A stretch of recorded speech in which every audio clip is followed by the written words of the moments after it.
Hello everyone, कैसे हैं आप लोग। उम्मीद करता हूँ सब लोग अच्छे होंगे।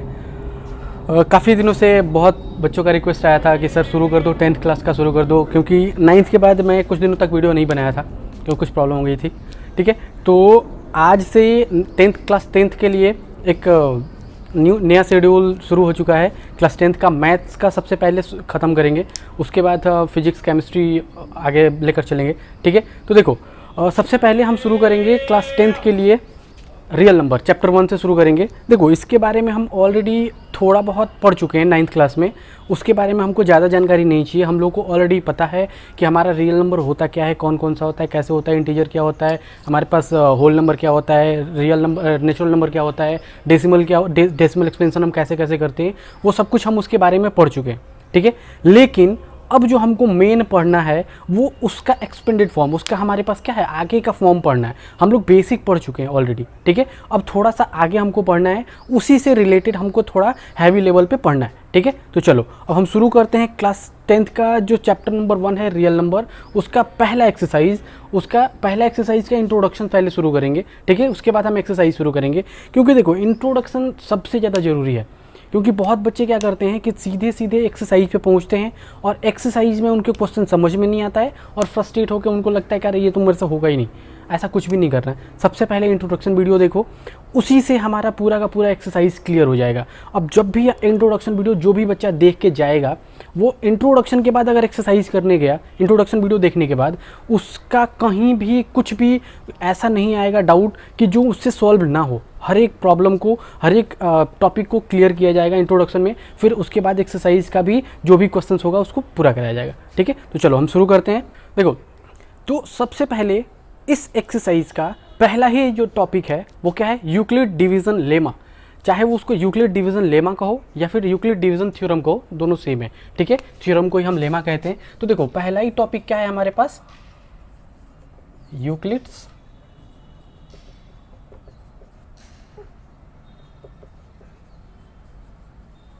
थ्योरम। ठीक है, देखो इसको शुरू करने से पहले ये होता क्या है, कैसे होता है, उसके पहले हम 9th का एक टॉपिक क्लियर करा देते हैं। ऑलरेडी हम लोग फैक्टर थ्योरम पढ़ चुके हैं, हम लोग रिमाइंडर थ्योरम पढ़ चुके हैं, उसी से रिलेटेड थोड़ा सा एक थोड़ा बेसिक जानकारी है, उसको हम दे देते हैं। देखो अब इसके शुरू करने से पहले हमारा क्या है कि एक्चुअली में जो है वो हम करेंगे कैसे। तो सबसे पहले हमारे पास क्या, हम ऑलरेडी पढ़ चुके हैं क्लास 9th में, हमारा क्या होता है, डिविडेंट इज इक्वल टू, हमारा क्या होता है, डिवाइजर मल्टीप्लाई बाई क्वोशेंट, और प्लस में हमारा क्या होता है, रिमाइंडर। ये रिमाइंडर होता है, बहुत बच्चे कहते हैं रिमाइंडर, ये रिमाइंडर नहीं है, ये रिमाइंडर।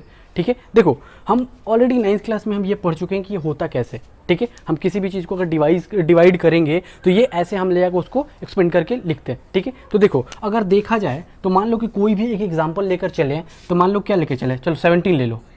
17 को अगर हम डिवाइड करें तो 17 को डिवाइड मान लो 3 से करते हैं। ठीक है, तो 3 5 जा 15 2। देखो अब इसमें कौन क्या है, ठीक है, इसमें बहुत बच्चों को पता होगा, बहुत बच्चों को नहीं पता होगा, तो मैं बता देता हूँ। देखो तो इसमें से क्या है, जिसको हम डिवाइड कर रहे हैं वो क्या है, इसमें डिविडेंट। ठीक है, अब जिससे डिवाइड कर रहे हैं, ठीक है, वो क्या है, डिवाइजर। और उसके बाद जो हमारे पास जितने बार में हमारे पास डिवाइड होके आया उसको क्या कहते हैं, क्वोशेंट। और जो हमारे पास बच गया वो हो जाएगा हमारे पास रिमाइंडर। ठीक है, अब इसी को अगर हम लिखें तो इस फॉर्म में हम कैसे लिखेंगे, तो देखो इस फॉर्म में अगर हम लिखें तो हमारे पास क्या है, डिविडेंड कितना है, डिविडेंड है हमारे पास कितना, 17 इज इक्वल टू, हमारे पास क्या हो जाएगा, डिवाइजर। डिवाइजर हमारे पास कितना है, 3 इंटू, और हमारे पास अब क्या है, इसके बाद हमारे पास क्या है, हमारे पास क्वोशेंट। क्वोशेंट कितना है हमारे पास, 5। ठीक है, और प्लस रिमाइंडर, रिमाइंडर कितना है हमारे पास, 2। अब जरा देखो इसको अगर सॉल्व करके देखो जरा कितना आ रहा है, क्या हमने जो किया है वो सही है या नहीं है। ठीक है, तो चलो 17 इज इक्वल टू 5 3 15 प्लस 2, हमारे पास कितना हो गया, 17। 17 इज इक्वल टू 17, मतलब LHS RHS दोनों इक्वल है, मतलब हमारे पास जो हमने ये किया है वो बिल्कुल सही है। ठीक है, अब देखो हमको ये समझाने का मतलब क्या था। अब ये हमने इसलिए समझाया क्योंकि इसी से रिलेटेड हमारे पास क्या है, जो भी यूक्लिड डिवीज़न थ्योरम है वो इसी से रिलेटेड है। ठीक है, अब इसी तरह से हमको करके सब कुछ को एक्सप्लेन करना है और इसी के बारे में हमको सीखना है। ठीक है, तो देखो अब यूक्लिड डिवीज़न लेमा से हमको मेनली निकालना क्या होता है, इसमें हमको HCF निकालना होगा। ठीक है, HCF क्या होता है हमारे पास, देखो चलो इसको मिटा के देखते हैं, इसको मिटा दें। देखो बहुत बच्चों को थोड़ा यहाँ पे स्पीड स्लो लग रहा होगा, तो एक ऑप्शन आता है यहाँ पे प्लेबैक स्पीड का, तो वो स्पीड वहाँ से आप बढ़ा के देख सकते हो। ठीक है, क्योंकि हमको हर एक बच्चों को कवर करके चलना होता है, इसलिए हम थोड़ी स्पीड अपनी मीडियम लेकर चलते हैं। ठीक है, तो जिस बच्चों को लग रहा हो कि स्पीड थोड़ी स्लो है या फिर थोड़ी फास्ट है, तो वहाँ पर कम या ज़्यादा करके आप लोग देख सकते हैं। ठीक है, तो देखो अब हमको देखते हैं HCF हमको निकालना होगा मेन। HCF है क्या, HCF का फुल फॉर्म क्या होता है, हाईएस्ट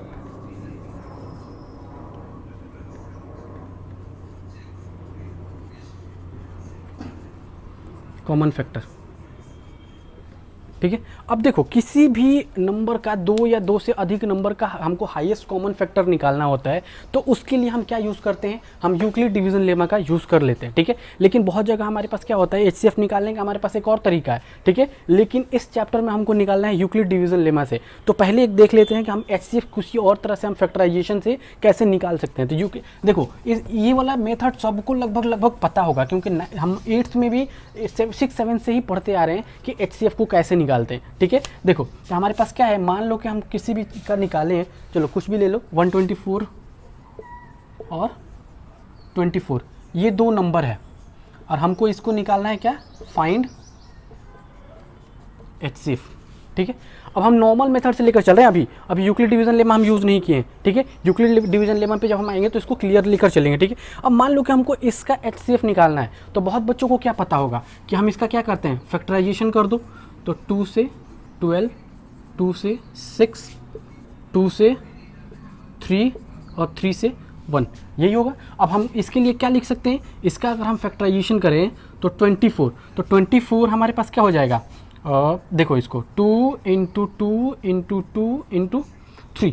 अब बहुत बच्चे क्या करते हैं, × 1 भी लिखते हैं, 1 से कोई फ़र्क नहीं पड़ता है। ठीक है, एक्चुअली अगर देखा जाए तो 1 से कोई फ़र्क नहीं पड़ता है, किसी भी चीज़ें मल्टीप्लाई कर दो 1 से तो वो वही रहता है, तो हमको इसको करने की कोई ज़रूरत नहीं, हमको लिखने की कोई ज़रूरत नहीं पड़ती है। ठीक है, तो चलो अब सेकंड वाले को देखो, तो सेकंड वाले को अगर हम देखें तो 124, तो 1 2 4, अब इसका जरा फैक्टराइजेशन करो, तो फैक्टराइजेशन करेंगे तो सबसे पहले 2 से, तो 2 से करेंगे तो हमारे पास क्या हो जाएगा 62, फिर 2 से करो तो फिर 2 से करेंगे तो हमारे पास क्या हो जाएगा 31। अब 31 से कुछ कटेगा, 31 से आई थिंक नहीं कटेगा, 31 तो शायद ये या नहीं कटेगा, तो चलो 31 से 31 वन टाइम्स में। ठीक है, 1 टाइम्स में। अब देखो 124 का जरा फैक्टर करो, 124 का अगर हम फैक्टर कर रहे हैं तो हमारे पास क्या आ रहा है, 2 × 2 × 31, यही आया।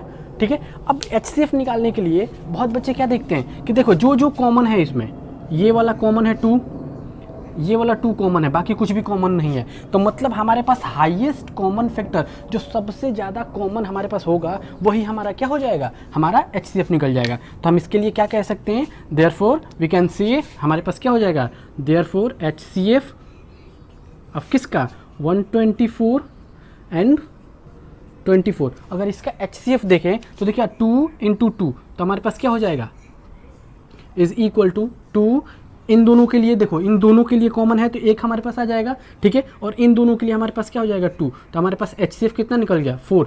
हमने निकाला ये किससे, फैक्टराइजेशन मेथड से, और बहुत बच्चों को ये पता होगा, लेकिन हमको ये वाला मेथड अभी फ़िलहाल यूज़ नहीं करना है। ठीक है, इसका भी यूज़ करना है लेकिन अभी फ़िलहाल नहीं करना है, हमको इसके बारे में सिर्फ जानना था कि हम लोग कैसे निकाल सकते हैं। अब हमको मेन पढ़ना है क्या, यूक्लिड डिवीज़न थ्योरम के बारे में। ठीक है, तो चलो इसको पहले देखते हैं, फिर हम इस पर आएंगे वापस।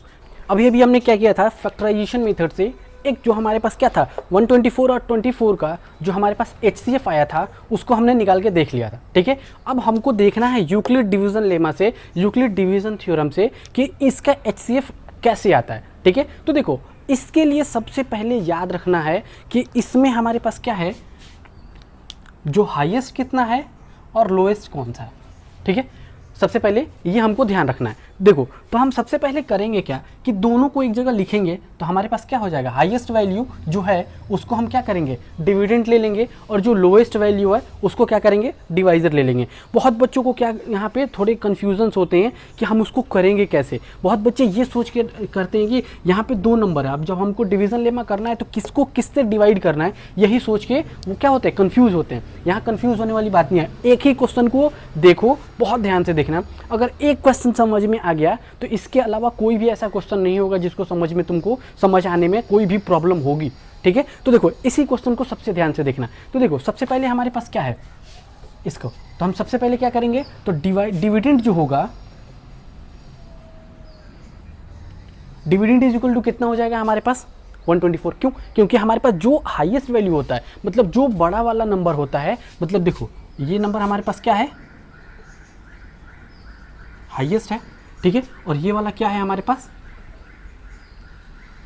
लोएस्ट है। तो हाईएस्ट वैल्यू को हम क्या लेते हैं, डिविडेंड लेते हैं, और लोएस्ट वैल्यू को हम क्या लेते हैं, डिवाइजर लेते हैं। तो ये बात हमेशा याद रखना कि हाईएस्ट वाले को हम क्या लेते हैं, डिविडेंड, और लोएस्ट वाले को क्या लेते हैं, डिवाइजर, ठीक है। तो देखो हाईएस्ट वैल्यू हमारे पास कितना है, तो डिविडेंड को हम क्या लेंगे 124, और हमारे पास डिवाइजर तब कितना हो जाएगा,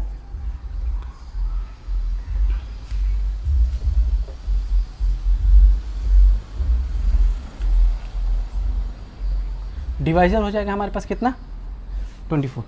इतना तक समझ में आ गया। तो देखो इसके आगे अब हमको करना क्या है, तो सबसे पहले क्या करना है, जो डिवाइजर है उससे डिविडेंड को डिवाइड कर देना है। तो ठीक है, तो 24 डिवाइडेड बाई 124, ठीक है। अब देखो कितनी बार में कटेगा, ध्यान से देखो, 25 जा 100 कटेगा, तो 5 टाइम्स में आई थिंक कट जाना चाहिए, 5 टाइम्स में कटेगा, 24 है ना, हाँ 24, 5 टाइम्स से कट जाएगा।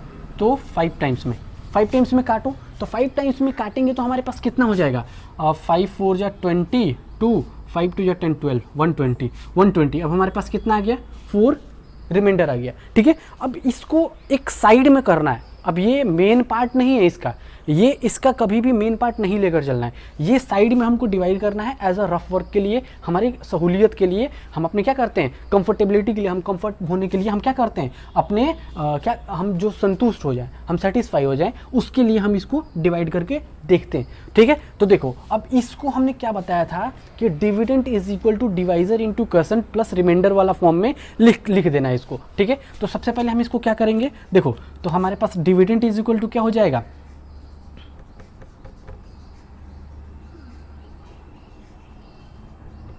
डिवाइजर इंटू प्लस रिमाइंडर, ये वाला, ठीक है। अब इसी फॉर्म में लिख दो इसको। तो देखो हमारे पास डिविडेंड कितना था 124 इज इक्वल टू, हमारे पास डिवाइजर कितना था 24 इंटू क्वोशिएंट हमारे पास कितना आया था, देखो यहाँ पे 5 और प्लस रिमाइंडर हमारे पास कितना आया, रिमाइंडर देखो 4। अब यहाँ तक आने के बाद बहुत बच्चे सोच रहे होंगे कि इस मेथड से HCF कैसे निकलेगा, उसका भी भरोसा रखो, वो भी निकलेगा। अब देखो अब यहाँ पे करना क्या है, यहाँ पे आने के बाद अब हमारे पास क्या देखना है, रिमाइंडर कितना है। अगर रिमाइंडर 0 है तो ठीक है, नहीं तो अगर रिमाइंडर 0 नहीं आया तो हमको यहाँ क्या लिखना है, remainder is not is equal to 0। Remainder अगर 0 नहीं आया तो हमको फिर से डिवाइड करना है।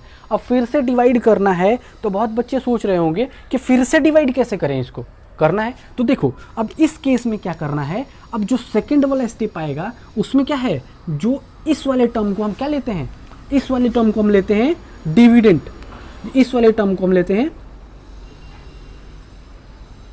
डिविडेंड, और जो हमारे पास क्या आया रिमाइंडर, जो रिमाइंडर आया उसको हम क्या लेते हैं, हमारे पास जो आएगा वो होता है डिवाइजर।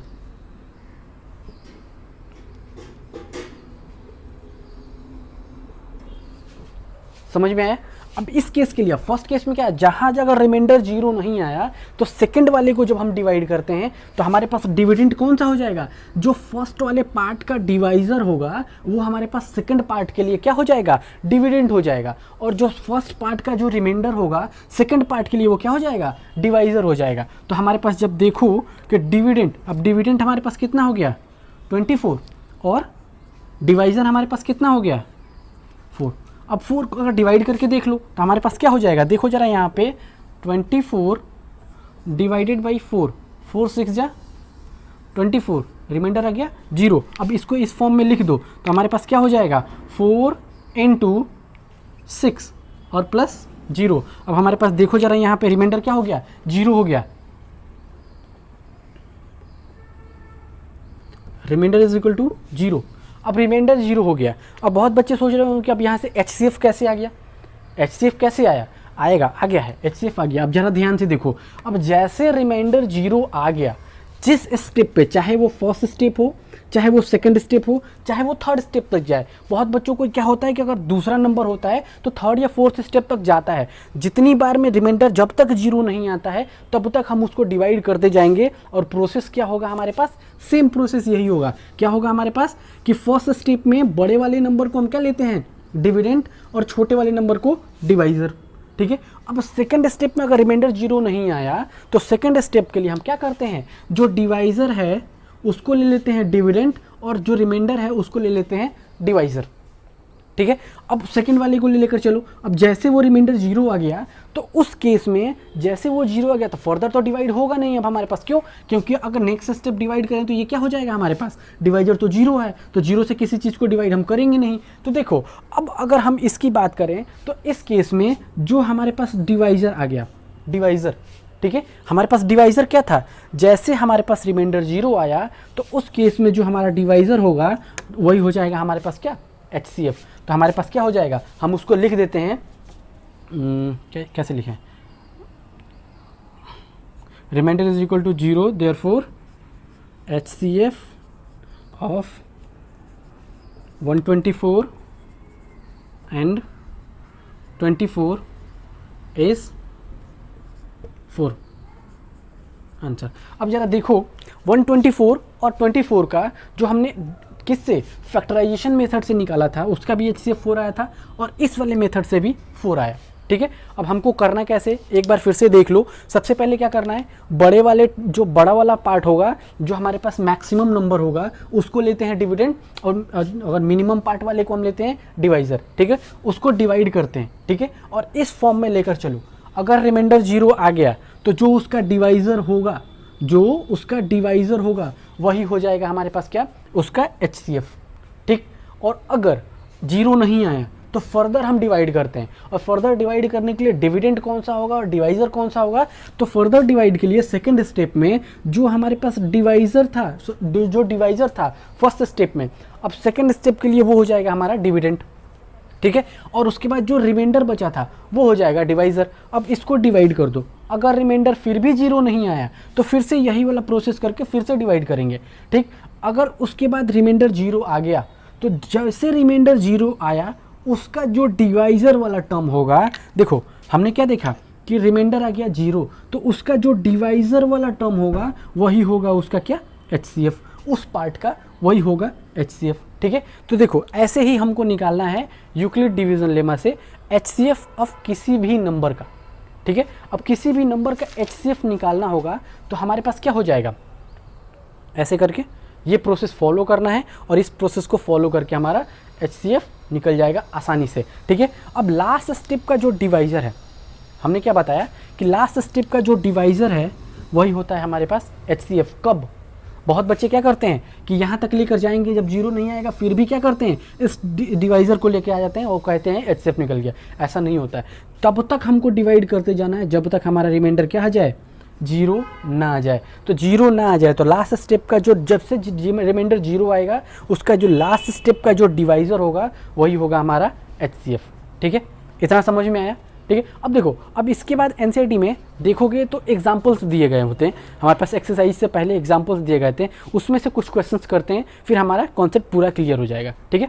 देखो अब हमको करना है एग्जाम्पल नंबर 2, ठीक है। अब एग्जाम्पल नंबर 2 में ध्यान से देखो, पढ़ो क्वेश्चन क्या कह रहा है कि so that every positive even integer, ठीक है, and is in the form of 2q। अब देखो जितने भी पॉजिटिव, इसको शॉर्टकट में लिख लो, पॉजिटिव इवन इंटीजर है उसको हमको शो करना है कि वो इस फॉर्म में होता है, ठीक है। सेम वैसे ही पॉजिटिव ऑड इंटीजर है उसको हमको शो करना है 2q + 1 की फॉर्म में होता है, ठीक है।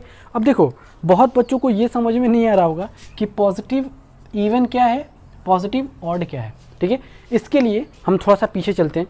क्लास 9th में जितने भी बच्चे हैं वो अगर ध्यान से देखे होंगे, अगर मेरा वीडियो जो फर्स्ट वीडियो जो देखे होंगे उनको ये समझ में आ गया होगा कि इंटीजर पॉजिटिव क्या है, नेगेटिव क्या है। तो देखो जो भी रियल नंबर था हमने क्या किया था, उसको कैटेगराइज किया था, ठीक है। तो उसको हमने कैसे कैटेगराइज किया था, जो रियल नंबर था एक हमने क्या किया था विद डेसिमल, और दूसरे वाले में हमने क्या किया था विदाउट डेसिमल, ठीक है। अब विद डेसिमल और विदाउट डेसिमल क्या है, अब विद डेसिमल में हमारे पास क्या था, 3 पार्ट था, विदाउट डेसिमल में हमारे पास क्या था, 2 ही पार्ट था। अब ये 2 पार्ट था क्या, अब देखो जितने भी विदाउट डेसिमल वाले थे उन्हीं को हम कहते थे क्या, इंटीजर्स, ठीक है। अब इसमें 3 पार्ट थे, अब 3 पार्ट कौन कौन से थे, अब देखो एक था हमारे पास कौन सा, मान लो कि हम कुछ भी एग्जांपल लेकर चलते हैं, मान लो कि 1.23, मान लो 1.23 रिपीट कर रहा है, अब मान लो 1.12345 डॉट डॉट आगे तक जा रहा है, ठीक है। अब देखो यहाँ पे क्या है, पॉइंट के बाद 2 नंबर तक गया है, अब उसके बाद वहाँ पे जाके वहाँ क्या हो गया, टर्मिनेट हो गया, तो हम इसको कहेंगे कौन सा, टर्मिनेटिंग डेसिमल, ठीक है। अब यहाँ देखो ये क्या है, टर्मिनेट हो रहा है क्या, टर्मिनेट नहीं हो रहा है, ठीक है। अब यहाँ पे टर्मिनेट नहीं हो रहा है तो हम यहाँ पे क्या लिखेंगे,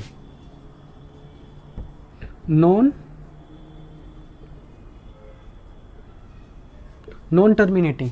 अब नॉन टर्मिनेटिंग में भी जरा देखो 232323 क्या है, वो रिपीट कर रहा है, तो non terminating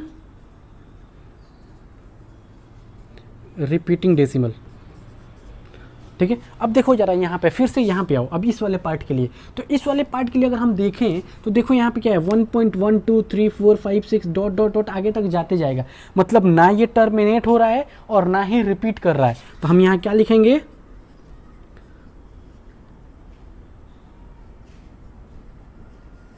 non terminating non repeating decimal, ठीक है। अब देखो ये 3 हो गए, अब नॉन टर्मिनेटिंग और जो टर्मिनेटिंग है उसको भी कैटेगराइज किया गया, ठीक है। अब इसको देखा जाए और अगर हम इसको देखें क्यूमुलेटिव, अगर हम इन दोनों को देखें तो इन दोनों के लिए अगर हम देखें तो इन दोनों को देखो कौन सा टर्मिनेटिंग डेसिमल और कौन सा नॉन टर्मिनेटिंग रिपीटिंग डेसिमल, इसी को हम क्या कहते हैं, क्या, रेशनल नंबर,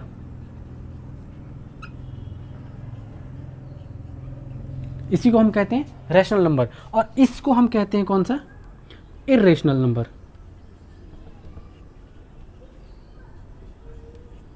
ठीक। अब ये विद डेसिमल वाले हैं, अब डेसिमल को हमने इतना कैटेगराइज किया था, ठीक। अब इसके अलावा अब आता है हमारा विदाउट डेसिमल पे। अब विदाउट डेसिमल में हमारे पास 2 तरह के होते थे, कौन कौन से, अब चलो इसको मिटा दें, इसको एक बार नोट कर लेना कहीं भी बैक साइड पे जाके, क्योंकि हमारा कॉन्सेप्ट क्लियर हो जाए। और ये वाला हमारा क्या है, अगर जो बच्चा को ये समझ में आ गया ना, वो आगे चल के बहुत अच्छा उसको हेल्प मिलने वाला है, क्योंकि इससे रिलेटेड बहुत सारे क्वेश्चन हैं हमारे बुक्स में, ठीक है। तो चलो इसको मिटा रहे हैं, ठीक है, अब क्योंकि हमको उधर वाला समझाना है। अब देखो इस वाले पे आते हैं, तो इस वाले के लिए अगर हम ध्यान से देखें तो इस वाले के 3 पार्ट हैं, मैं मतलब नॉर्मली 3 पार्ट है, बट हम 2 ही पार्ट के बारे में ज़्यादा पढ़ते हैं, ठीक है। एक हमारे पास होता है कौन सा, नेगेटिव इंटीजर, और दूसरा है हमारे पास कौन सा, पॉजिटिव इंटीजर। एक और होता है लेकिन हम उसको जनरली पढ़ते नहीं हैं, लेकिन उसका एक नाम होता है, और वो हमारे पास क्या है, जीरो, जिसको हम कहते हैं नॉर्मली जीरो इंटीजर,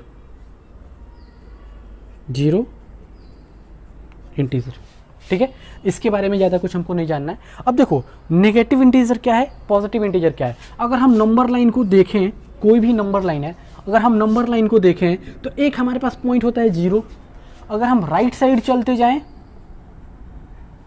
तो क्या होता है, पॉजिटिवली नंबर 1 2 3 4 5 6 डॉट डॉट आगे तक चलते जाता है। ठीक है, लेफ्ट साइड की तरफ अगर हम चलें तो हमारे पास क्या होता है, हम नेगेटिव आते हैं, -1 -2 -3 -4। ठीक है, ऐसे करके हमारा आगे तक बढ़ते चला जाता है। तो देखो अब नेगेटिव इंटीजर में जीरो के अगर हम लेफ्ट साइड चलें तो नेगेटिव आता है, जीरो के अगर हम राइट साइड चले तो पॉजिटिव आता है। मतलब इंटीजर्स जिसमें हमारे पास क्या हो, डेसिमल ना हो, जिसमें डेसिमल ना हो, अगर डेसिमल वाला जो भी नंबर आ गया वो क्या हो जाएगा, अब रेशनल इरेशनल में चला गया। ठीक है, अब इंटीजर्स में आए तो मतलब हमारे पास कंप्लीट नंबर, चाहे वो माइनस में है या प्लस में हो या फिर जीरो हो, ठीक है, उसी को हम कहते हैं क्या, इंटीजर्स। ठीक है, और देखो यहाँ से अगर इधर बात करें, देखो जीरो को भी हम काउंट नहीं कर रहे हैं, जीरो को काउंट नहीं कर रहे हैं, जीरो से काउंट ना करके अगर हम इन्फिनिटी तक चले जाएं उसको हम कहते हैं कौन सा, नेचुरल नंबर। और अगर हम जीरो को भी काउंट कर दें उसमें, मान लो कि अब हमने जीरो को भी काउंट कर लिया, इस वाले पार्ट को जीरो को भी काउंट कर लिया, तो जब जीरो से काउंट करेंगे तो वो हो जाता है हमारे पास क्या, होल नंबर। दैट्स इट, हमको इतने के बारे में पढ़ना था। अब हमारे पास क्वेश्चन देखो, कह रहा है कि हमारे पास पॉजिटिव इवन इंटीजर और पॉजिटिव ऑड इंटीजर, इसके बारे में हमको पढ़ना है। अब पॉजिटिव इवन क्या है और पॉजिटिव ऑड क्या है। पॉजिटिव तो हमको इतना पता है कि हमको कहाँ जाना है, जीरो से इधर, मतलब 1 2 3 4 5 6, इसके बारे में पढ़ना है। अब इवन क्या है, ऑड क्या है, तो इवन का मतलब हमको सबको पता है, क्या होता है हमारे पास 2 4 6 8, मतलब जिसको हम क्या करते हैं, इजिली डिवाइड कर पाएँ, मतलब A1 और इटसेल्फ के अलावा और भी कोई हमारे पास नंबर से डिवाइड हो जाए। ठीक है, हम उसको कहते हैं इवन नंबर। ठीक है, अब देखो इसमें कहता है अब ऑड, ऑड क्या होता है, 1 3 5, तो सबको पता है, इसके बारे में ज़्यादा कुछ डिस्कस करने की ज़रूरत नहीं है। ठीक है, अब इसी के बारे में हमको थोड़ा प्रोसेस के फॉर्म में उसको लेकर चलना है, उसको कैसे लेकर चलना है उसको देखते हैं। ठीक है, चलो आपको एग्जाम्पल नंबर 2 पे चलते हैं। ये सिर्फ बेसिक था, ये क्लास 9th में हम ऑलरेडी पढ़ा चुके थे। जो बच्चे नहीं देखें वो इसको देख लें, या फिर जिनको नहीं समझ में आया अभी यहाँ पे वीडियो को पॉज करो, बैक जाओ, दोबारा देखो। ठीक है, और अगर फिर भी नहीं समझ में आए तो हमारे कमेंट सेक्शन में जाके कमेंट करो, दोबारा हम उसको एक एक्सप्लेन करके एक वीडियो में हम अच्छे से उसको समझा देंगे एक साथ सबको। ठीक है, चलो अब आगे बढ़ते हैं। देखो अब हमको करना क्या है कि कोई भी नंबर है पॉजिटिव ऑड इंटीजर, तो सबसे पहले हम लेकर चलते हैं फर्स्ट वाला पार्ट। हम कौन सा लेकर चलें, पॉजिटिव ऑड इंटीजर लेकर चलें, पॉजिटिव ऑड नहीं इवन लेकर चलते हैं पहले। ठीक है, हमको देखो पॉजिटिव इवन को हमको किस फॉर्म में करना है, 2q के फॉर्म में, और पॉजिटिव ऑड को किस फॉर्म में करना है हमारे पास, 2q + 1, इस फॉर्म में लेकर आना है। बहुत बच्चों को ये समझ में बहुत थोड़ा कम आता होगा, लेकिन इस अगर ये वीडियो तुमने ध्यान से देख लिया तो इसके बाद गारंटी है कि इसके बाद तुमको ऐसा कोई भी क्वेश्चन सोचने की ज़रूरत नहीं पड़ेगी।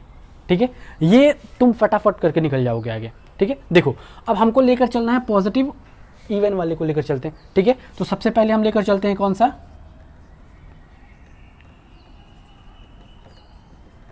पॉजिटिव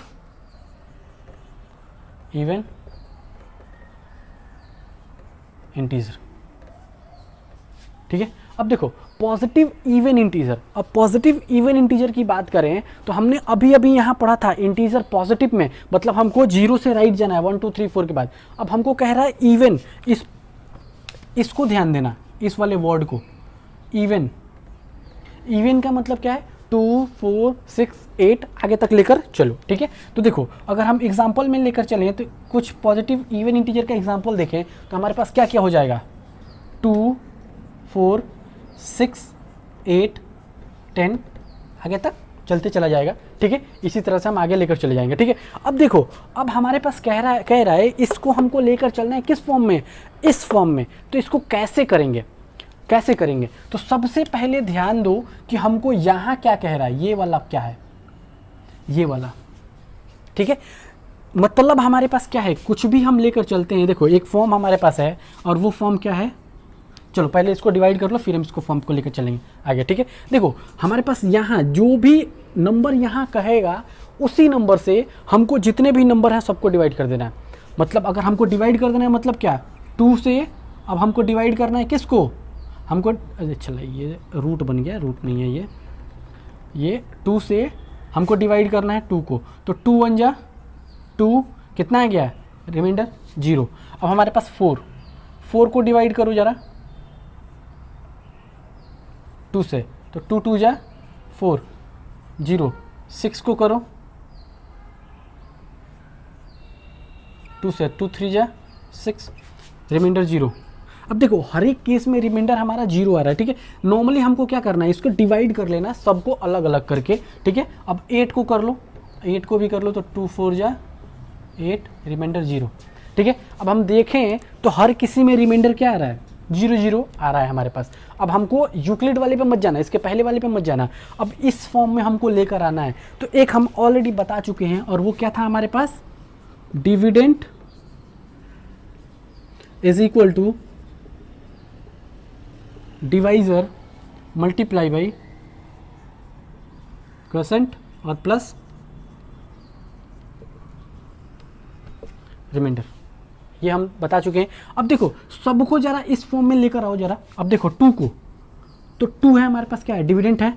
अब इस फॉर्म में लेकर आएगा डिवाइजर, डिवाइजर हमारे पास क्या है 2 और हमारे पास क्या है क्वोशेंट कितना आ रहा है इंटू 1 और प्लस रिमाइंडर हमारे पास कितना है 0।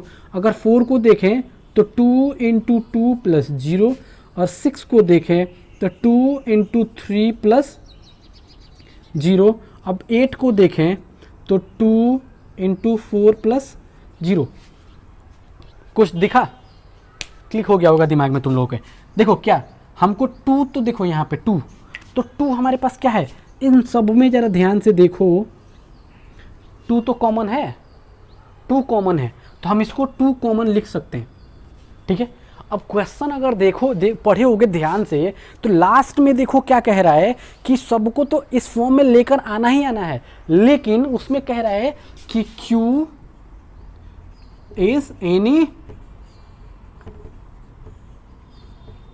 इंटीजर, इंटीजर, ठीक है। अब देखो इंटीजर कह रहा है ना हमारे पास, जरा देखो यहाँ पे क्या 1 2 3 4 5 क्या है, इंटीजर ही तो है, ठीक है। तो हमारे पास 1 2 3 4 5 की जगह हम क्या लिख सकते हैं, Q लिख सकते हैं, ठीक है। तो हमारे पास क्या आया, और प्लस 0, 0 को लिखना जरूरी है नहीं है, मतलब हमारे पास क्या है, देखो जितने भी पॉजिटिव इवन इंटीजर्स हैं सब किस फॉर्म में आ रहे हैं, 2Q के फॉर्म में आ रहे हैं, 2Q के फॉर्म में ही या तो आ रहे हैं, ठीक है। तो हम इसको कैसे लिखेंगे, तो हम यहाँ पे कंक्लूजन लिख देंगे इसका। तो देखो यहाँ पे कंक्लूजन लिख देंगे, पेन को भी बीमारी पकड़ लिया, देखो कंक्लूजन। अब कंक्लूजन क्या है कि जितने भी पॉजिटिव, देखो यहाँ पे क्या लिखेंगे कि all positive even integer is in the form of क्या, तो क्यों हम ये कह सकते हैं, ठीक है। क्यों, क्योंकि हम इसको जब देख रहे हैं तो हमारे पास क्या आ रहा है, सबका सब एक ही फॉर्म में आ रहा है, क्या आ रहा है वो 2Q के फॉर्म में आ रहा है, ठीक है। क्यों, क्योंकि रिमाइंडर तो सब में 0 है और डिविडेंड हमारे पास क्या है, डिविडेंड जो भी देखें क्या है, पॉजिटिव इवन इंटीजर है, वो हमको ऑलरेडी पता है क्योंकि हमने ही लेट किया है उसको, ठीक है। इवन इंटीजर और सबको देखो, और हमारे पास कह रहा है Q इज अ इंटीजर, तो हम यहाँ अभी इसके बाद भी क्या लिखेंगे, तो यहाँ पे इतना लिखने के बाद हम क्या लिखेंगे, where Q is any integer, that's it. पहला पार्ट हो गया। ठीक है। अब पहले के लिए हमारे पास क्या है, इवन इंटीजर को हमको 2q के फॉर्म में लाना था, हमने ला दिया। अब हमको दूसरे वाला को लेकर आना है, दूसरे वाले को लेकर आना है, क्या लेकर आना है, 2q + 1, 2q + 1 के फॉर्म में लेकर आना है, ठीक है। तो चलो हम दूसरा वाला पार्ट करते हैं। अब हम करेंगे सेकंड वाला, ठीक है। अब सेकंड क्या था हमारे पास कि जितने भी पॉजिटिव क्या ऑड इंटीजर हैं उसको हमको करना है कि इस फॉर्म में होते हैं उसको, ठीक है। तो हम इस फॉर्म में लेकर चलते हैं। तो इस फॉर्म में लेकर आने के लिए हमारे पास सबसे पहले लिख लो इसको, पॉजिटिव ऑड इंटीजर।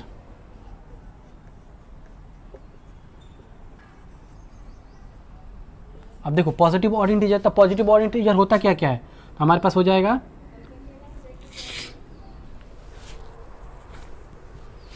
1 3 5 7 9 ऐसे करके हमारा आगे चलते चला जाएगा। देखो इसके बाद डॉट डॉट कर दो, पॉजिटिव इवन इंटीजर हमारे पास आ गए, ठीक। अब देखो सेम यही प्रोसेस लेकर चलना है। अब हमको करना क्या था, हम फर्स्ट वाले पार्ट में क्या बताए थे कि इसको डिवाइड करना है, किससे डिवाइड करना है वो हमको नहीं पता, लेकिन यहाँ कह रहा है किस फॉर्म में लेकर आना है, 2q के फॉर्म में। मतलब डिवाइजर तो हमको ऑलरेडी दे रखा है, मतलब जितने भी हैं सबको क्या करना है, 2 से डिवाइड कर देना है, ठीक है। तो हमारे पास ज़रा देखो क्या होगा, डिवाइड करो इसको सबको, तो 1 2 से डिवाइड कर दो तो 0 0 2 0 या 0, तो हमारे पास हो जाएगा 1 रिमाइंडर आ गया। अब दूसरे वाले को 3 को तो 2 से डिवाइड करो तो क्या निकलेगा यहाँ से, चलो इसको थोड़ा 3 2 1 जा 2 1 रिमाइंडर। अब 5 को करो 2 2 जा 4 1 रिमाइंडर। 7 को करो 2 से 2 3 जा 6 1 रिमाइंडर। अब जरा देखो सब में 1 रिमाइंडर आ रहा है, हमको करना क्या है, अब कौन सा फॉर्म में लेकर आना है, हमको फॉर्म लेकर आना है dividend is equal to divisor multiply by quotient और प्लस का रिमाइंडर, इस फॉर्म में लेकर आना है, ठीक है। अब जरा लेकर आओ, चलो देखो सबसे पहला है 1, तो 1 को लेकर आएंगे तो हमारे पास क्या हो जाएगा 2 × 0 + 1। अब 3 को लेकर आओ तो 2 × 1 + 1। 5 को लेकर आओ तो 2 × 2 + 1। अब 7 को लेकर आओ तो 2 × 3 + 1। 9 को लेकर आओगे तो फिर से वही हो जाएगा 2 4 जा 8 और 1 कॉमन आ जाएगा, हमारे पास क्या रिमाइंडर बच जाएगा। तो इसको डॉट डॉट करके आगे हम ऑल भी कर सकते हैं, ठीक है। अब जरा देखो ध्यान से फिर से, इसमें यहाँ पे फिर से ध्यान से देखो, ये क्या है, ये तो कॉमन है सब में, तो हमारे पास इसके लिए 2 लिख सकते हैं, ठीक है। 2 हो गया। अब जरा देखो क्यों कह रहा था हमारे पास क्या कि एनी इंटीजर। अब जरा ध्यान से देखो 0 1 2 3 4 5 6 क्या है, इंटीजर ही तो है, तो हम इसके बदले क्यू लिख सकते हैं, ठीक। अब देखो रिमाइंडर सब में क्या है, रिमाइंडर सब में क्या है 1 1 1 आ रहा है, कैरी 1 1 1 1 सब में 1 आ रहा है। तो जरा देखो इसके लिए हम क्या लिखेंगे +1, तो हमारे पास क्या हो जाएगा dividend is equal to 2q + 1 आ गया हमारे पास इसी फॉर्म में। तो देखो हमारे पास क्या करना था, every odd integer is in the form of 2q + 1। तो हम यहाँ पे कंक्लूजन क्या लिख सकते हैं, कंक्लूजन, तो कंक्लूजन में हम क्या लिखेंगे,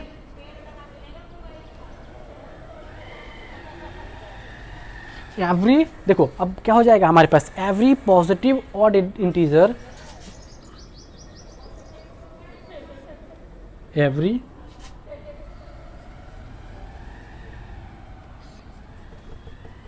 positive odd integer is in the form of क्या 2q + 1। अब जितने भी पॉजिटिव ऑड इंटीजर हैं वो किस फॉर्म में होते हैं, 2q + 1 के फॉर्म में होते हैं, ठीक है। तो वेयर हमारे पास क्या हो जाएगा, where q is any integer, ठीक है। हो गया, आ गया समझ में। अब देखो सेम ऐसे ही करना है। अब देखो जो सेकंड वाला पार्ट है उसमें और अच्छे से क्लियर हो जाएगा ये सब, ठीक है, उसमें थोड़ा सा उसको टाइप को चेंज किया गया है, ठीक है, उस टाइप को चेंज करके हमको पता चल जाएगा कि हमको डिवाइड किससे करना है, ठीक है। अब देखो हमने क्या करना था, यहाँ पे हमने दोनों में हमारे पास क्या इस फॉर्म में 2q + 1 के फॉर्म में लेकर आना था, 2q और 2q + 1 के फॉर्म में लेकर आना था, तो हमने डिवाइड सबको किससे किया, 2 से डिवाइड किया, ठीक है। सेम वैसे ही अगर मान लो कि हमारे पास कहे कि 3q के फॉर्म में लेकर आओ या फिर 3q + 1 के फॉर्म में लेकर आओ, ठीक है, तो हम इसको कैसे लेकर आएंगे, ठीक है। या फिर मान लो हमारे पास क्या दिया 4q या फिर 4q + 1 के फॉर्म में लेकर आओ, तो हम क्या करेंगे उस केस के लिए, जो भी डिवाइड करेंगे वो किससे करेंगे, इसमें करेंगे 4 से और इसमें करेंगे 3 से। सेम यही केस लेकर चलना है हमारे पास। इसका एग्जाम्पल नंबर 3 है, हाँ एग्जाम्पल नंबर 3 है। अब एग्जाम्पल नंबर 3 पे चलते हैं, ठीक है। अब एग्जाम्पल नंबर 3 में जरा ध्यान से पढ़ो, क्वेश्चन क्या कह रहा है कि so that any positive odd integer is in the form of किसके, हमारे पास कह रहा है एनी पॉजिटिव ऑड इंटीजर। अब जितने भी पॉजिटिव ऑड इंटीजर हैं उसको शो करना है किस में, 4q + 1 और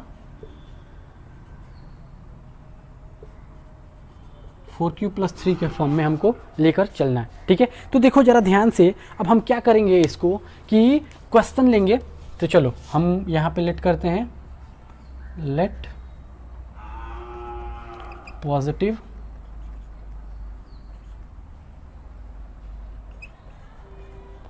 ऑड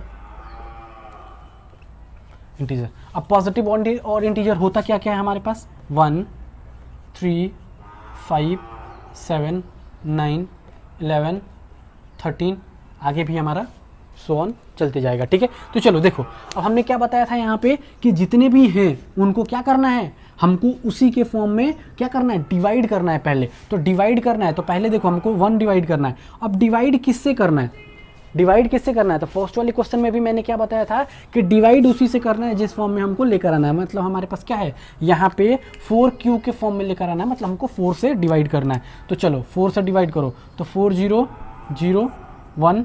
अब 3 को करो, तो 3 को 4 से डिवाइड करो, तो 4 0 0 3। अब 5 को करो, तो 4 1 जा 4 1, ठीक। अब 7 को करो, तो 4 1 जा 4 3। 9 को करो, तो 4 2 जा 8 1 कैरी, ठीक।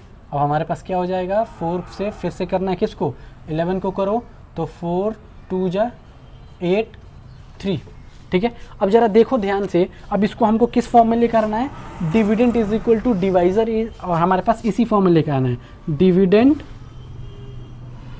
इज इक्वल टू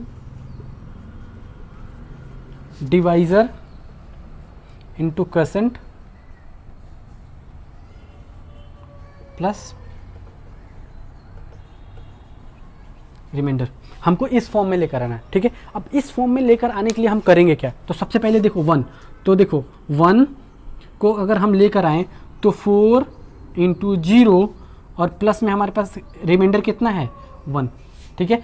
अब दूसरा देखो, जितने 1 1 रिमाइंडर वाले हैं उसको एक साथ पहले लिख लेते हैं, ठीक है। तो देखो अब हम लेकर चलेंगे किसको, 5, तो 5 = 5, तो 4 × 1 + 1।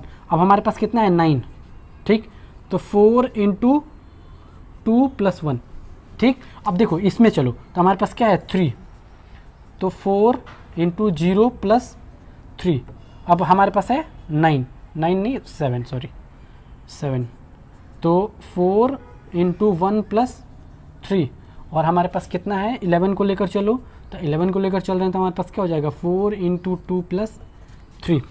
अब ज़रा देखो ध्यान से, हमारे पास यहाँ क्या दिख रहा है, इसको अगर हम देखें तो देखो ये वाला हमारे पास क्या है सब में कॉमन, तो हम इसके लिए क्या लिख सकते हैं 4। अब Q, अब देखो जरा ध्यान से क्वेश्चन पढ़ना है कि क्या कह रहा है, Q is any integer, some integer कह रहा है ना। तो हमारे पास 1 2 3 4 5 क्या है, हमारे पास इंटीजर ही तो है, तो 4Q, और हमारे पास रिमाइंडर सब में क्या है +1 हो गया। और अगर हम इसके लिए देखें तो इसके लिए हमारे पास क्या है, देखो 4 तो सब में कॉमन, तो यहाँ पे 4, ये क्या है इंटीजर, तो Q, और प्लस हमारे पास क्या है 3, तो अब हम इसके लिए अगर देखें तो कंक्लूज़न हम क्या कह सकते हैं कि इसका अगर हम कंक्लूज़न निकालें तो कंक्लूज़न में क्या होगा कि एवरी या फिर any positive odd integer is in the form of कितना 4q+1 और 4q+3। ठीक है, तो हम इसके लिए क्या लिख दें, यहाँ पे लिख दें, कहाँ लिखे, जगह तो है नहीं, चलो यहाँ पे लिख देते हैं कंक्लूज़न। इसको थोड़ा सा मिटाते हैं।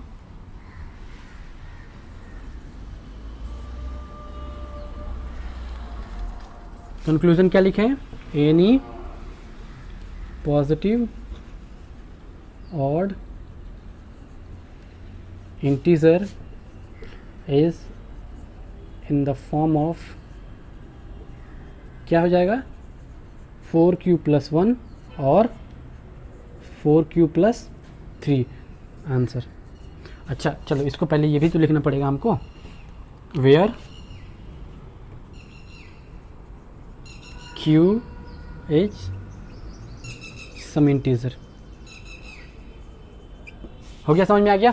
ठीक है, चलो देखो बहुत इजी था क्वेश्चन, ज़्यादा इसमें कुछ करने की ज़रूरत नहीं है, सिर्फ हमको ध्यान क्या देना है कि हमको किस फॉर्म में लेकर आना है वो देखना है। और हमको सबसे ज़्यादा सोचने वाली बात होती है क्या कि ये डिवाइड किससे करें। ठीक है, डिवाइड किससे करें, तो देखो यहाँ ध्यान देना कि हमको किस फॉर्म में लेकर आना है। जिस फॉर्म में लेकर आना होगा, जितना दिया होगा उसी से डिवाइड कर देना है। 2 दिया होगा तो 2 से करेंगे, 3 दिया होगा 3 से करेंगे, 4 दिया होगा 4 से करेंगे, 5 6 7 8 जो भी दिया होगा उसी से हम उसको डिवाइड कर देंगे और हमारे पास ऑटोमेटिक उस फॉर्म में आ जाएगा। ठीक है, चलो देखो ये हो गया, इतना कुछ हो गया। अब देखो एक और फॉर्म है, उसको हम एनसीईआरटी जब इसका सॉल्यूशन करेंगे एक्सरसाइज 1.1 का, उसमें देखेंगे उसको, वो भी ज़्यादा कुछ हैवी नहीं है। ठीक है, अब देखो एक है question example number 4। Example number 4 subjective type question हैं। ठीक है, थियोरेटिकल क्वेश्चन है, उसको पढ़ना है, उसको समझना है, उसको समझ के उसके बाद फिर उसको कंक्लूड करना है। ठीक है, देखो एग्जाम्पल नंबर 4 देखते हैं। ठीक है, ये क्वेश्चन बहुत अच्छे से ध्यान से सुनना। ठीक है, क्योंकि इससे रिलेटेड क्वेश्चन हमारे एक्सरसाइज में बहुत सारे क्वेश्चन हैं।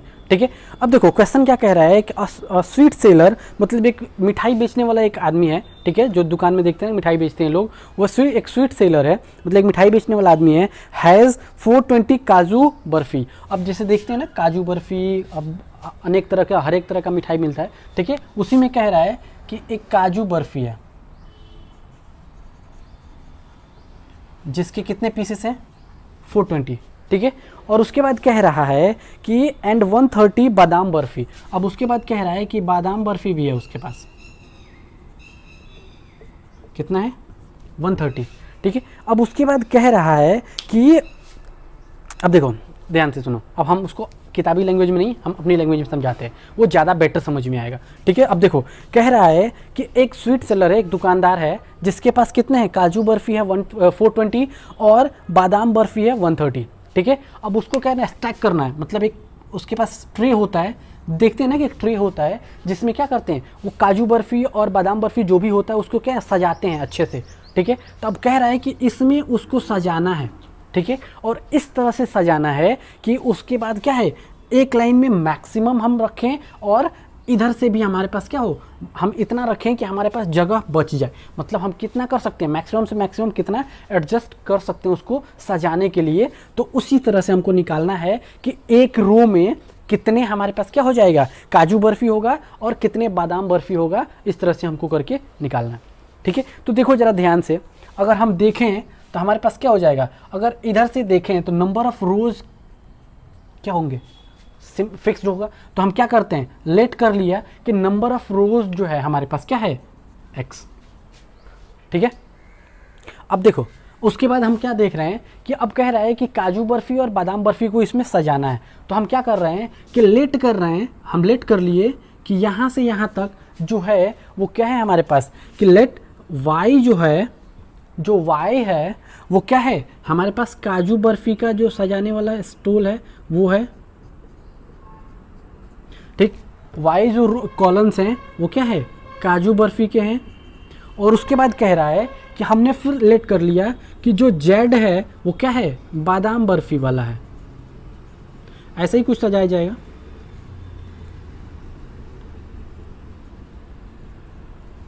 ठीक है, अब देखो नंबर ऑफ़ बादाम बर्फ़ी और नंबर ऑफ़ काजू बर्फ़ी की देखें तो हमारे पास क्या है कि लेट नंबर ऑफ़ रोज़ ही लेट करेंगे। अब चलो रुको देखते हैं उसको छोड़ते बाद में देखेंगे उसको नंबर ऑफ़ क्या है। ठीक है, देखो अब हम क्या कर रहे हैं कि नंबर ऑफ़ काजू बर्फ़ी, देखो यहाँ पे नंबर ऑफ़ काजू बर्फ़ी को अगर हम देखें तो क्या है हमारे पास नंबर ऑफ़ काजू बर्फ़ी हम कैसे निकालेंगे। तो नंबर ऑफ़ काजू बर्फ़ी की अगर हम बात करें तो देखो हमारे पास क्या x नंबर ऑफ़ रोज़ हैं और y नंबर ऑफ़ कॉलन है, दोनों को मल्टीप्लाई कर देंगे तो हमारे पास निकल जाएगा, मतलब हमारे पास क्या हो जाएगा x इंटू वाई, ये निकल गया। ठीक है, समझ में आया। अब नंबर ऑफ़ काजू बर्फ़ी है कितना यार, देखो 420 is equal to x into y. ठीक है, अब सेम वैसे ही देखो नंबर ऑफ़ बादाम बर्फ़ी,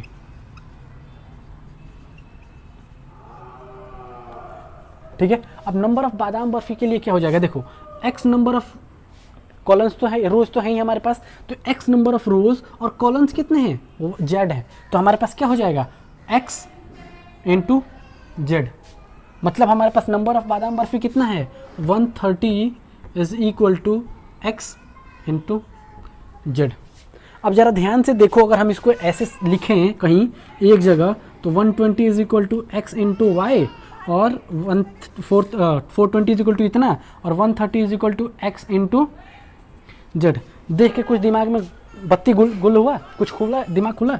देखो अब यहाँ से देखने पे क्या लग रहा है हमको, यह देखो ज़रा यहाँ पे ये दोनों में क्या है कॉमन फैक्टर, मतलब हमको x की वैल्यू अगर निकल जाए तो हमारे पास क्या है, हम बता सकते हैं कि कितने नंबर ऑफ़ कॉलम्स हैं और कितने नंबर ऑफ़ रोज़ हैं। ठीक है, तो देखो अब हम क्या करेंगे, इसका मतलब ये कि हमसे यही पूछ रहा है कि कितने नंबर ऑफ़ रोज़ हम लगा सकते हैं उसके लिए।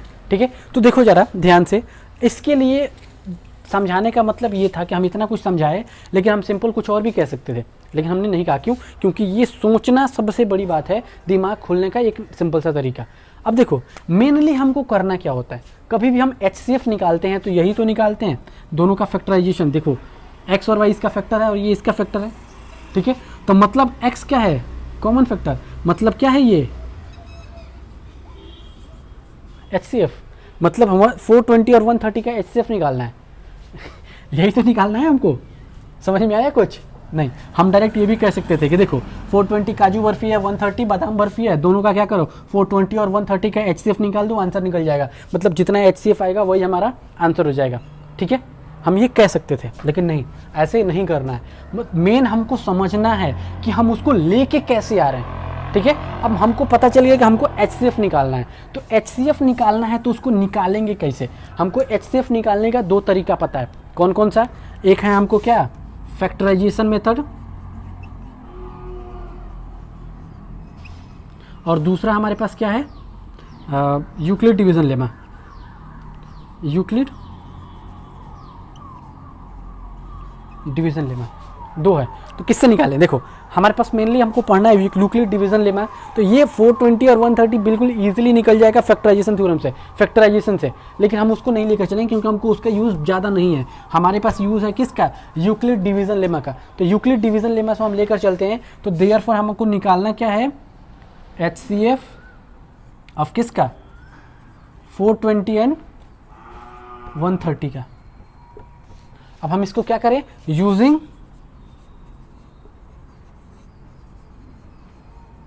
यूक्लिड्स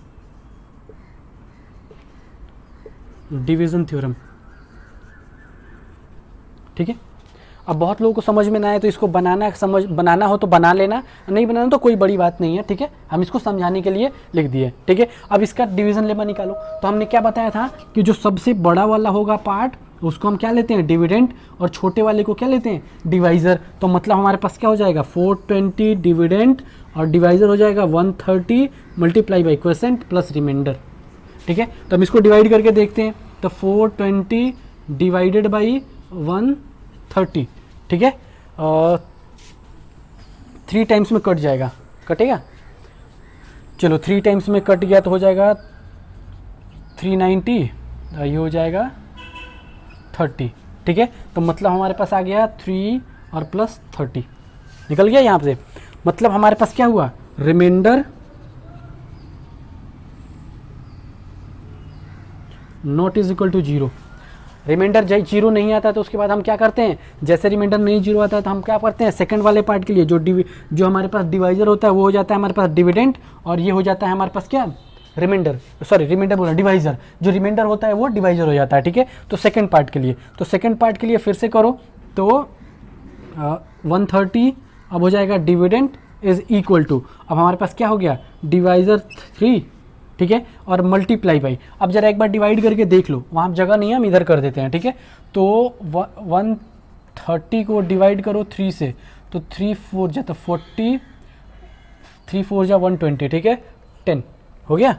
अब हमारे पास हो जाएगा 4 जा 30 से डिवाइड करना है ना हमको, 30 से डिवाइड करना है, तो 3 4 जा और प्लस में हमारे पास क्या हो जाएगा 120, और ये हो जाएगा 10, ठीक है। अब देखो फिर से रिमाइंडर क्या हो गया, जीरो नहीं आया, अब यहाँ पे remainder not is equal to zero. तो सेकंड पार्ट, अब इसके बाद एक स्टेप और करेंगे, फर्स्ट स्टेप ये हो गया, सेकंड स्टेप ये हो गया, थर्ड स्टेप हम एक और करेंगे। अब थर्ड स्टेप में क्या करना है, फिर से देखेंगे हम, फिर से क्या करेंगे, अब हमारे पास क्या हो गया, अब ये वाला हो गया डिविडेंड और ये हो गया क्या, डिवाइजर, ठीक है। अब यहाँ पे लेकर चलते हैं इसको, यहाँ पे, ठीक है। तो अब जरा देखो यहाँ पे, तो हमारे पास अब हो गया डिविडेंड कितना 30 और डिवाइजर कितना हो गया इतना, और 3 से अगर डिवाइड करें तो रिमाइंडर हमारे पास आ गया 0। तो हम यहाँ पे क्या लिखेंगे, रिमाइंडर इज इक्वल टू 0। अब हमारा रिमाइंडर 0 आ गया। जब रिमाइंडर 0 आ गया तो हम क्या कहेंगे, क्या कहते थे कि जैसे रिमाइंडर 0 आया उसका जो डिवाइजर पार्ट होगा, लास्ट स्टेप का जो डिवाइजर होगा वही हो जाएगा हमारे पास, क्या हो जाएगा, HCF ऑफ 420 और 130 इज इक्वल टू 10। अब HCF हमारे पास कितना निकल के आ गया, HCF निकल के आ गया हमारे पास 10।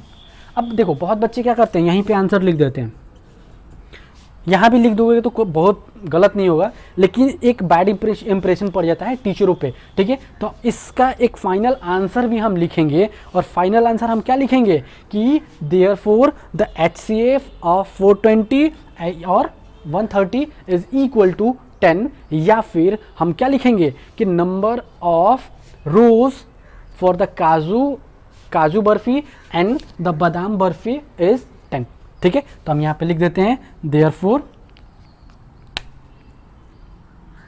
HCF ऑफ किसका 420 एंड 130 इज 10, यहाँ आंसर लिख दो, या फिर number of rose for the काजू बर्फी, देखो काजू बर्फी को हम के भी लिख देते हैं, और एंड बादाम बर्फी को बी भी लिख देते हैं, इज 10, और ये हो गया हमारा फाइनल आंसर, ठीक है। देखो इस तरह से हमारा जो एग्जाम्पल क्वेश्चन था वो हो गया ख़त्म। इसको एक बार नोट डाउन कर लो, ठीक है। एक बार देखो मैं साइड हो रहा हूँ, इसको नोट डाउन कर लेना, ठीक है। देखो बहुत बच्चों को क्या है कि ये थोड़ा कम समझ में आया होगा, तो इसको करना क्या है, इसको फिर से रिवाइंड करो, दोबारा एक बार देखो, समझ में ईजिली आ जाएगा, बहुत बड़ी बात नहीं होती है। इसको सिर्फ क्वेश्चन को समझना है, बहुत बच्चे क्वेश्चन समझने में ही गलती कर देते हैं, ठीक है। तो देखो ये हो गया। इस तरह से जो एक्सरसाइज 1.1 का एग्जाम्पल जो था, जो इंट्रोडक्शन वाला एग्जाम्पल पार्ट था, वो हो गया ख़त्म। नेक्स्ट वीडियो में हम शुरू करेंगे एक्सरसाइज 1.1 का जो सॉल्यूशन है, चैप्टर 1.1 जो सॉल्यूशन है वो हम शुरू करेंगे, और उसको मोस्ट प्रोबेबली ख़त्म भी कर देंगे, ज़्यादा नहीं है, ठीक है। वो कल नेक्स्ट वीडियो में वो ख़त्म हो जाएगा, ठीक है। तो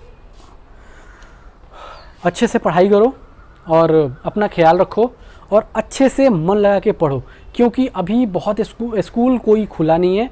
स्कूल में भी बहुत बच्चे क्या करते हैं, अभी बहुत सारी क्वेरी आई थी कि सर 10th क्लास का शुरू कर दो। मैं उसी बिहाफ पे अभी बहुत जल्दी, मतलब थोड़ा और पहले शुरू करना था मुझे, लेकिन कुछ काम में मैं बिज़ी हो गया था जिससे मैं शुरू नहीं कर पाया था, ठीक है। तो चलो ये हो गया ख़त्म, तो मिलते हैं हम आप लोग से नेक्स्ट वीडियो में, तब तक के लिए bye and all the best.